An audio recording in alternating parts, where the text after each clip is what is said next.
জি, সবাইকে স্বাগতম। আজকের পর্বে দেখাবো নগদ অ্যাপস থেকে কিভাবে ড্যাফোডিল ইন্টারন্যাশনাল ইউনিভার্সিটির পেমেন্ট করা যায়, টিউশন ফি, রেজিস্ট্রেশন ফি। এখানে একটু মনে রাখতে হবে, এই অ্যাপস থেকে শুধু টিউশন ফি এবং রেজিস্ট্রেশন ফি অর্থাৎ একাডেমিক ফিজগুলো পেমেন্ট করা যাবে, অন্যান্য ফিজ এখান থেকে পেমেন্ট করা যাবে না। তো পেমেন্ট করার জন্য আমরা লগ ইন করলে আমাদের সামনে নগদের পেজটি আসবে। এখান থেকে আমরা আসবো বিল পেমেন্টে।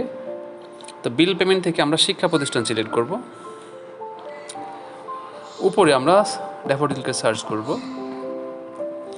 ড্যাফোডিল সার্চ করলে আমরা এখান থেকে ড্যাফোডিল ইন্টারন্যাশনাল ইউনিভার্সিটি সিলেক্ট করব। ইউনিভার্সিটি সিলেক্ট করলাম, দেন আমার অবশ্যই স্টুডেন্ট আইডি নাম্বারটি দিতে হবে। এখানে আমি একটি স্টুডেন্ট আইডি নাম্বার দিয়ে দিচ্ছি। আমার নাম এবং আইডি নাম্বার মিলিয়ে দেখব। এবার আমি পেমেন্ট কত করতে চাচ্ছি সেটি এখানে তুলব। দেন দেখাচ্ছে এখানে খরচ কত।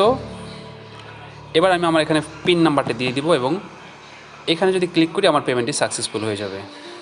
পরবর্তীতে দিলে আমার পেমেন্টটি সাকসেসফুল হয়ে যাবে এবং সঙ্গে সঙ্গে এই পেমেন্টটি আমার স্টুডেন্ট পোর্টালের লেজারে যোগ হয়ে যাবে। সবাইকে ধন্যবাদ।